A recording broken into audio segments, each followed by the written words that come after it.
Fala galerinha do Canindolândia, estamos de volta e dessa vez com talvez o vídeo mais, sem dúvida nenhuma, mais polêmico do meu canal, até o momento pelo menos. E eu estava adiando fazer esse vídeo há muito tempo, talvez um dos vídeos que eu sempre idealizei em fazer desde o início do canal. Só que sempre tinha uma coisa ou outra, uma pesquisa ou outra que eu queria fazer, então problemas que me adiaram. E eu percebi o seguinte: poxa, se eu esperar um momento propício para fazer esse vídeo, eu não quero fazer. Sempre adiar. É a mesma coisa quando eu fiz o canal. Se eu fosse esperar o momento propício, a ferramenta certa, a iluminação certa, eu nunca ia fazer o canal. Então vamos fazer. Até porque nesse momento, olha a iluminação, tá horrível. Mas aqui é a única posição que eu tenho minhas mãos livres e não fica tremido, porque eu consigo botar num tripézinho o meu celular. Então, uma coisa compensa a outra. Se a iluminação não está tão boa, pelo menos não fica tremido. E sobre o que é o assunto? Você já viu aí no texto, né, no título, sobre aborto. E o que eu quero falar desse tema? Primeiro, fazer uma separação aqui bem simples, tá? Existem duas coisas que eu queria botar aqui bem separados. Primeiro, minha concepção pessoal é uma coisa, tá? E minha concepção de sociedade é outra, tá? Nem sempre, em muitos casos eu faço, para mim, a minha concepção pessoal pode ser sim, muito favorável à sociedade. Ou seja, a minha concepção pessoal também é uma concepção da sociedade. Essa concepção faz o melhor para a sociedade. O que faz bem para mim, faz também bem para a sociedade. Ou o que faz bem para a sociedade, o que é mais comum, automaticamente eu, como membro da sociedade, eu me beneficio desse bem e faz bem para mim. Beleza. Primeiro conceito. Então vamos ao pessoal meu. Eu sou contra ou a favor do aborto? Pessoalmente, eu sou contra, tá? Principalmente se isso ocorresse, por exemplo, com minha filha. Comigo não, pois não sou mulher, mas com minha filha. Provavelmente eu tentaria convencê-la, conversar e tentar fazer de tudo para que ela não fizesse o aborto, tá? Orientá-la, ajudá-la financeiramente com a criação da criança, ajudá-la psicologicamente, para dar uma assistência para que ela não fizesse no futuro, certo? Ou no caso do meu filho, a mesma coisa, faria o mesmo procedimento, só que com a namoradinha do meu filho. No momento, pelo menos, minha cabeça seria essa, eu tentaria ao máximo não ser propício ao aborto, nesses casos. Nesses e outros casos também. Porém, eu não sei se isso seria o melhor para a sociedade. O que pode ser bom para mim, nem sempre é bom para todo mundo. Eu tenho uma vida estável, né? Economicamente, tenho empregos, mais 5 no momento, aliás. 2 concursos públicos, que mesmo com a reforma da Previdência, com todas as mudanças aí, pelo menos ainda é uma coisa meio estável. Então, teoricamente, se ocorresse, daria para quebrar um galho aqui e ali, cortar uma coisa ali, a gente se vira, né? Porém, não é isso, não é essa a realidade de todos. 52% dos abortos ilegais feitos no Brasil, eles foram feitos por mulheres que não tinham nenhum ensino médio completo. Principalmente numa época de crise, a gente sabe o quanto é caro ter um filho, o quanto é problemático ter um filho. Canedo, e você está dizendo que isso seria justificativo para fazer o aborto? Não, não estou. Eu sou contra, como eu falei, eu sou contra o aborto. Porém, não sei se sou contra ao que o aborto pudesse ser legalizado no meu país. Qual a diferença? A diferença é que já está mais do que comprovado que a proibição do aborto, ao invés de diminuir o número de abortos, aumenta. E por que aumenta? Porque a mulher que vai fazer o aborto, a mulher que está em risco risco emocional, risco econômico, e que não tem como manter essa criança, das duas uma. Ou ela vai abortar, ou ela vai simplesmente abandonar essa criança. Quantos casos você já viu de bebês abandonados no meio da rua, em lixeira, em rio, muitos que morrem, e os que dão sorte e vão para um hospital e conseguem se salvar? Sim, eu sei que poderia ser dado para adoção, concordo, mas já existe mais de 200 mil crianças em orfanatos e ninguém liga para elas. Ninguém mesmo. Isso é um outro assunto que um dia eu vou falar dessas crianças em orfanato, que eu até sempre ajudei uma instituição. Aliás, tem que voltar a ela para, no momento de crise, a gente fica sem condição para ajudar, mas é justamente quando essas instituições mais precisam. Mas vamos lá. E simplesmente essas mulheres vão fazer de qualquer jeito. Seja por motivos egoístas, questões próprias delas, ou seja por motivos financeiros, até mulheres que não queriam fazer, mas acabam por problemas de família, porque o pai, né, dessa criança não vai assumir, ou não tem como assumir, ou pior, pode ser um filho de um traficante, de um estupro, etc, etc. Um estupro que ela não quer revelar para a família que sofreu, tá? Eu já conheci um caso desse, que ela não quer revelar que ela sofreu estupro por causa da sociedade, por causa do preconceito, etc, etc, etc, etc. Pois bem, por que eu seria, talvez, veja bem, a favor, no caso de uma sociedade? Países que tiveram aborto legalizado tiveram o índice de aborto, ao invés de aumentar, diminuir. Foi assim com os Estados Unidos, principalmente em alguns estados, porque os Estados Unidos tem questão de diferença de estado, onde o número de abortos ilegais chegava a 39% em 1990, hoje, em 2014, mudado mais recente, ele caiu para 28%, justamente por causa dessa legalização. E o Brasil, ao contrário, com a proibição, o número aumentou de 25% para 39%. A proibição, ela é um estímulo a clínicas clandestinas, a mulheres que morrem. E aí você vai dizer, o que você acha que deve ser feito então?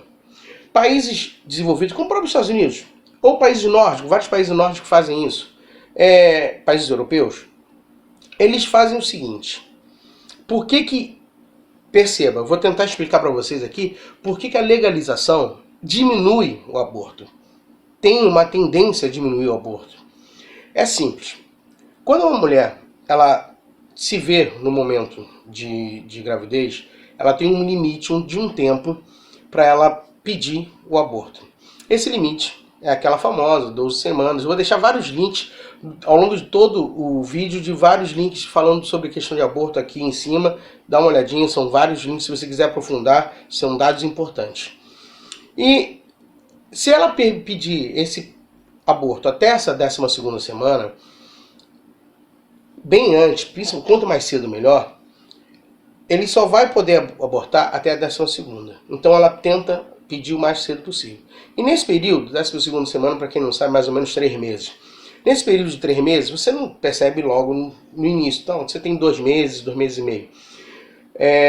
Nesse período de 2 meses, o governo lhe dá, para essa mulher, algumas opções. Primeiro, psicólogo. Ela vai passar por todo um tratamento psicológico para sentir o problema dela, qual seria o problema dela manter essa criança ou não. E aí perceber se ela precisa. Você precisa de um tratamento psicológico, de alguma ajuda psicológica para você ter esse filho? Se você precisar, a gente te dá. E pode ser para depois da gravidez, enquanto você for mãe. Você ganha do governo esse tratamento. Aí ela fala, não, mas eu não tenho dinheiro. Tudo bem, você não tem dinheiro? Então a gente cria uma bolsa, um incentivo financeiro para que você trate dessa criança. A gente dá escola de graça, creche de graça, todo um sistema, um aparato, sistema de saúde de graça, de qualidade também. Essa é uma questão que o Brasil não tem, mas o sistema de saúde tem. de graça pelo menos. Toda essa estrutura, tá, é oferecida para ela.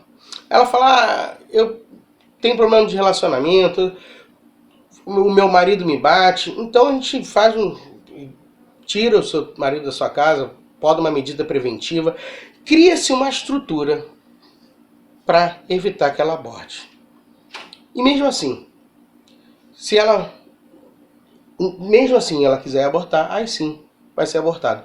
Só que, pasmem, a maioria acaba não abortando, porque ela se sente amparada, segura o suficiente para enfrentar essa mudança de repente na vida. Porque virar mãe não é fácil.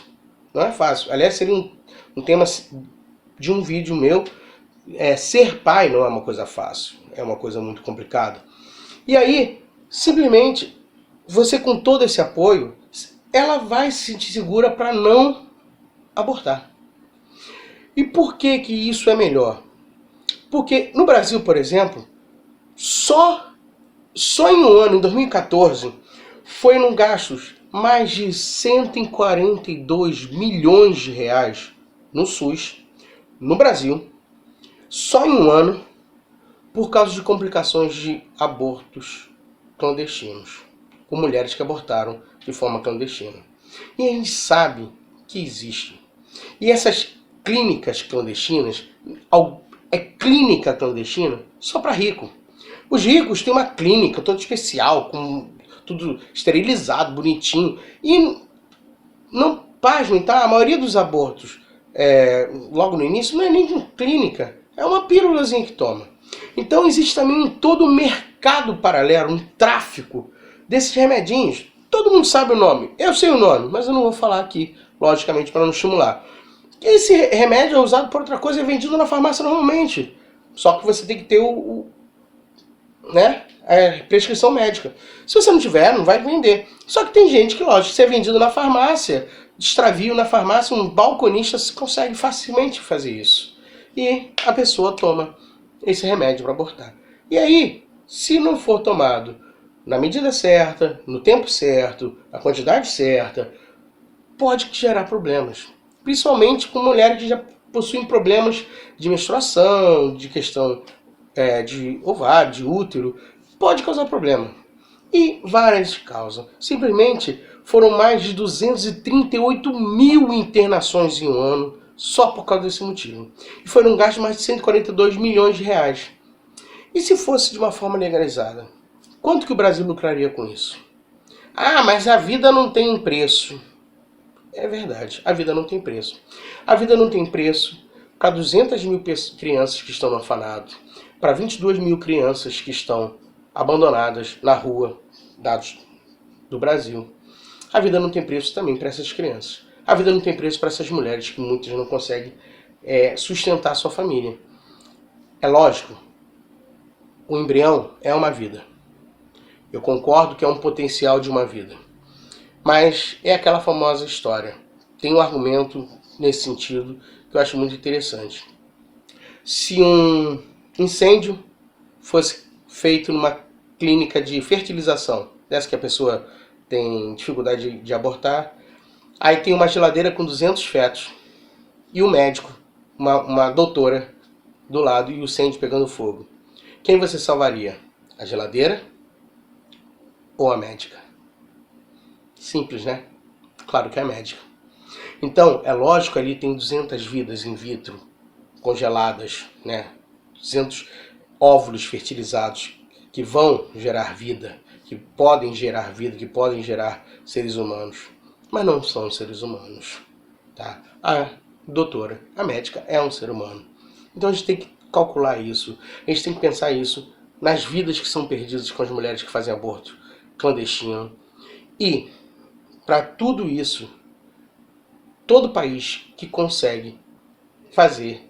Aí você fala, mas o aborto legalizado também pode dar errado. Aqui está, os Estados Unidos, dados também de 2014, apenas 0,3% dos abortos induzidos com uma pílulazinha. O aborto legalizado é uma coisa simples, remedinho. Só 0,3%. Deu problema. E aí? O que é melhor para a sociedade? A gente manter essa hipocrisia de negar o aborto, de proibir o aborto e você existir assassinato de crianças ao nascer, né? Você ter crianças abandonadas, famílias destruídas, meninas que engravidam na adolescência são expulsas de casa e vidas e vidas destruídas por causa de uma coisa que você pode garantir a essa vida que pode ser destruída, com a legalização do aborto, as duas podem ser salvas.